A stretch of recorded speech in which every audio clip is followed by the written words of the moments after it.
বেদরূপী যে কল্পবৃক্ষ, কল্পবৃক্ষের কাছে যে যা চাইবে সে তাই পায়, কিন্তু কেউ বিষয় ভোগ করতে বাসনা করে সেই বস্তু পেয়ে যায়,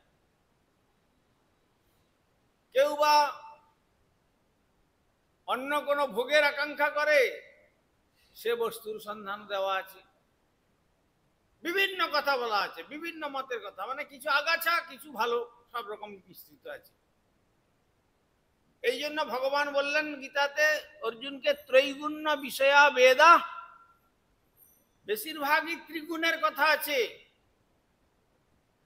নিস্ত্রৈগুণ্য ভবার্জুন, তুমি ত্রিগুণের অতীত হও, যেখানে নির্দ্বন্দ্ব নিত্য সত্যস্থ নির্যোগক সেম আত্মবান। যে গ্রন্থকে জানলে পর অন্তর থেকে দ্বন্দ্ব, একবারে ধর্মের কোনো দ্বন্দ্ব থাকবে না, চিরতরে দ্বন্দ্ব মিটে যাবে।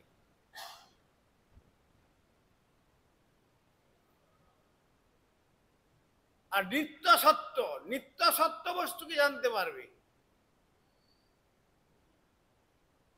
নির্যোগক সেময়, নিঃশেষ রূপে যে সমস্ত যোগের সার কথা, ভক্তি যোগের কথা জানতে পারবে এবং আত্মবান হতে পারবে, তিনি আত্মদর্শী হবেন।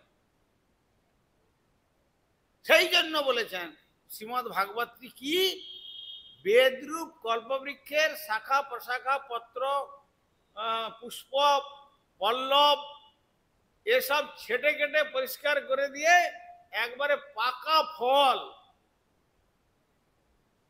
পাকা ফলটা আবার কিরকম? পাকা ফল হলেও পাকা ফলের মধ্যে কিছু ওয়েস্টেজ ম্যাটার আছে। একটা পাকা আম মনে করুন, ধরে নেওয়া গেল, পাকা আমের ফেলে দেওয়ার জিনিসটা কি আছে? খোসাটা আছে, তার ভিতরে বীজ একটা আছে, ওটা ফেলে দিতে হয়। কিন্তু শ্রীমদ্ ভাগবতী যেমন সেই বেদরূপ কল্পবৃক্ষের পরিপক্ক রসাদ ফলের যে রস, সেই রসটাতেই শুধু শ্রীমদ্ ভাগবত পূর্ণ হয়েছে। মানে এখানে আর ওষ্ঠী বলকল পত্র এ সমস্ত কোনো কিছু ফেলে দেওয়ার মতো কোনো জিনিস নাই। এই জন্য বললেন সর্বং বেদ ইতিহাসানাং সারং সারং সমুদ্রিত। সমস্ত বেদ বেদান্ত আদি উপনিষদ আদির সমস্ত কিছুর একবারে সার বস্তু কথাটা একবারে নির্যাস, সেখানে আর কিছু ফেলবার মতো নাই। যেমন ধানের মধ্যে ধান চাষ করলে তার যেমন খোসাটা ফেলে দিতে হয়, তবে আহার্য রূপে চালটাকে নিয়ে ভাত তৈরি করে মানুষ জীবন ধারণ করতে পারে। কিন্তু এই শ্রীমদ্ ভাগবত এমন, এর মধ্যে কোনো কিছু ফেলবার মতো কিছু নাই।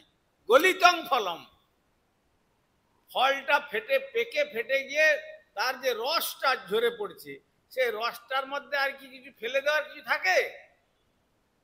যেমন মনে করুন আমসত্ত্ব,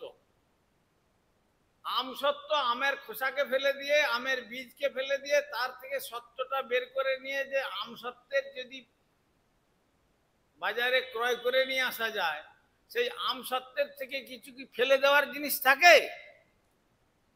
সবটাই গ্রহণযোগ্য।